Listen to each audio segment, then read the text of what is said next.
One of the most exciting discoveries leading up to this new edition was finding the existence of 3 further manuscripts that differed quite widely from the original autograph, the first published edition, and all subsequent editions. Immediately after completing the first draft of Romance 1, Clara Schumann wrote out a second score for her friend and colleague, the violinist Joseph Wasielewski. The manuscript violin part belonging with this score also contains fingering and bowing indications. Schumann then went on to review this first romance, as well as to complete the second and third romances, while working together with the violinist Joseph Joachim. These changes from the first draft, including slurring, dynamic marks, and tempo indications, are all documented in a completed autograph score, which was then dedicated to Joachim. This score, together with the first edition, which we can now confirm includes Joachim's own markings, give us a more complete view of the collaboration between Schumann and Joachim.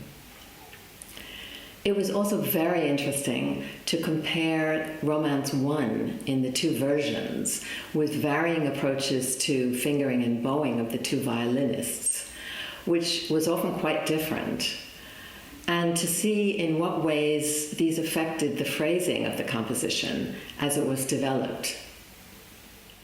I will now demonstrate 4 examples highlighting the difference in approach between Wasielewski and Joachim. These include fingering, and in particular the use of portamento slides, slurred bowing, which affects phrase lengths, and dynamic indications, including crescendo and diminuendo hairpins. These differences all have implications on rhythmic execution and affect the rubato timing of the passages as well. In this first example, we'll look at the second entrance of the violin in the first romance in both versions. First, the Wasielewski.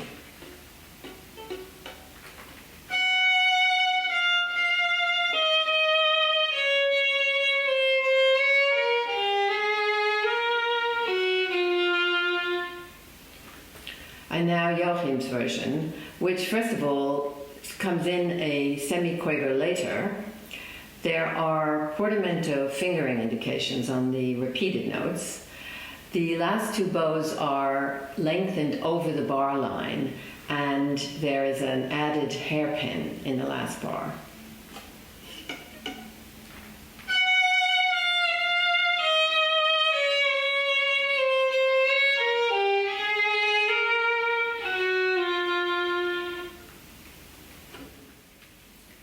In bar 35, Clara Schumann wrote a reference to Robert Schumann's violin sonata in A minor, which begins this way with a rather turbulent and searching character.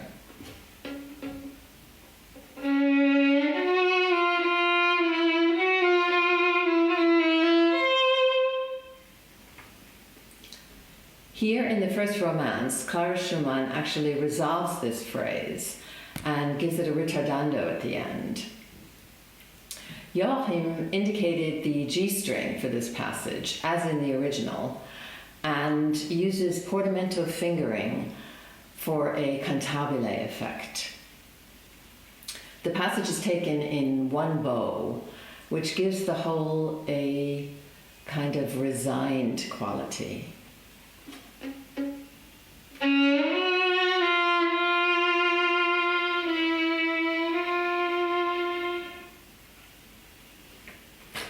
In the earlier version, with Wasielewski's markings, this is taken with two slurs, and there is no mention of fingering here.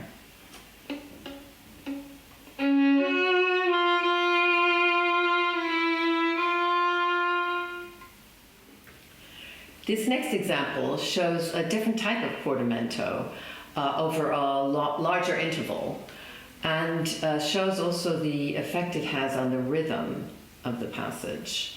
But first we'll look at Wasielewski's version, which avoids portamento and actually uses string crossings instead.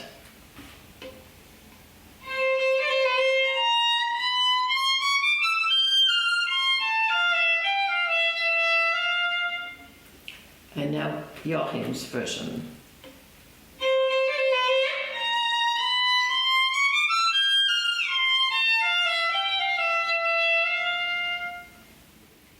Looking now at the close of the first romance, there are two significant differences in the two versions. In the earlier version, there is a ritardando marked 9 bars before the end, and then nothing further, indicating a gradual slowing down.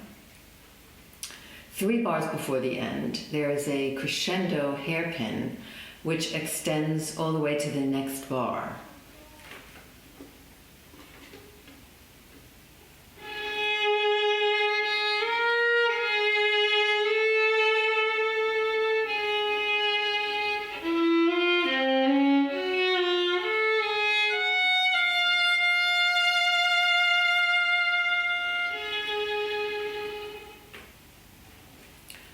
In the later version, there is an a tempo marked 8 before the end, and the crescendo hairpin extends only to the third beat, where there is a ritardando marked and then the decrescendo hairpin. This again encourages a rubato approach to the whole passage.